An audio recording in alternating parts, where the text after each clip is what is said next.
AIIMS में cyber हमले के एक हफ्ते बाद भी स्वास्थ्य सेवाओं को पटरी से उतार दिया गया है। इस दौरान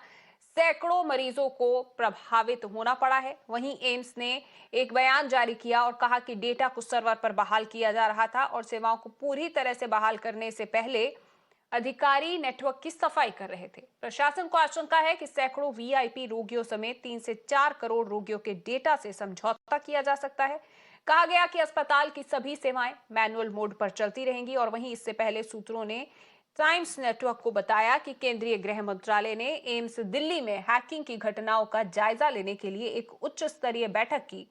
और इस बैठक में खुफिया ब्यूरो के वरिष्ठ अधिकारी और दिल्ली पुलिस कथित तौर पर बैठक में मौजूद थी। और इस दौरान भारत की प्रमुख आतंकवाद विरोधी जांच एजेंसी एनआईए ने भी मंगलवार को एम्स का दौरा किया था और हमले को साइबर आतंकवाद की घटना बताया था।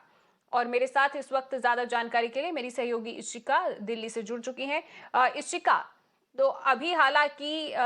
ये कहा जा रहा है कि सब कुछ बहाल हो गया है, लेकिन अगर बहाल नहीं हुआ है तो वो है सेवाएं मैनुअल मोड में अभी भी चलती रहेंगी।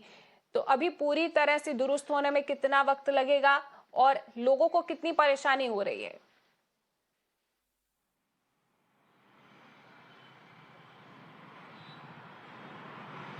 जी बिल्कुल, आज ये 8वां दिन है जब तक ये जो सर्विसेज हैं एम्स में वो अभी तक मैनुअल मोड पे हैं। कल जो एम्स दिल्ली है उन्होंने एक स्टेटमेंट जारी किया जिसमें ये कहा गया कि जो ई हॉस्पिटल है वो रेस्टोर किया जा रहा है, लेकिन सैनिटाइजेशन का जो प्रोसेस है डेटा का उसमें वक्त लग रहा है क्योंकि ये डेटा काफ़ी ज़्यादा है। ये स्टेटमेंट जो है वो आया है एम्स से और एम्स ने ये भी कहा है कि जब तक वो सैनिटाइजेशन प्रोसेस खत्म नहीं होता तब तक ये जो सारी जो सेवाएं हैं वो अभी भी मैनुअल मोड पर रहेंगी। अगर हम बात करें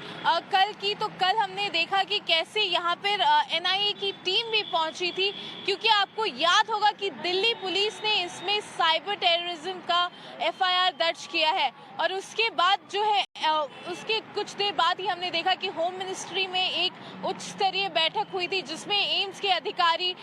एनआईए की टीम और दिल्ली पुलिस भी मौजूद थी। तो अभी जो इन्वेस्टिगेशन है वो चल रही है, वो लगातार चल रही है, लेकिन तब तक जो सेवाएं हैं वो मैनुअल मोड पे है और हम ये लगातार कवरेज कर रहे हैं मिरर नाउ पे कि कैसे लोगों को इसके कारण कुछ ज़्यादा सी समस्याओं का सामना करना पड़ रहा है, क्योंकि जो अपॉइंटमेंट्स है ओपीडी और आईपीडी की जो अपॉइंटमेंट्स है उन्हें मिलने में काफ़ी ज़्यादा डिले हो रहा है। लोगों की अपॉइंटमेंट्स पोस्टपोन भी हो जा रही थी क्योंकि जो डेटा है वो रेस्टोर नहीं हो पाया था मैनुअल मोड पे, और उसके बाद जो बिलिंग है, जो रिपोर्ट्स मिलने हैं वो सारे मैनुअल मोड पे हो गए थे, जिसके कारण लोगों को टाइम पर रिपोर्ट्स भी नहीं मिल रहे थे, उन्हें बार बार हॉस्पिटल के चक्कर लगाने पड़ रहे थे। तो ये जो है ये समस्याएं जो है वो अभी चल रही है, लेकिन क्योंकि अभी इन्वेस्टिगेशन चल रही है और अभी सैनिटाइजेशन प्रोसेस होने वाला है, तो इसमें ये जताया जा रहा है कि जल्द ही सारी जो ये सर्विसेज हैं अब वो जो है वो ऑनलाइन मोड पे जल्द से जल्द आ जाएंगे और लोगों को जो ये समस्याएं हैं वो ज़्यादा दिन तक नहीं झेलनी पड़ेगी। जी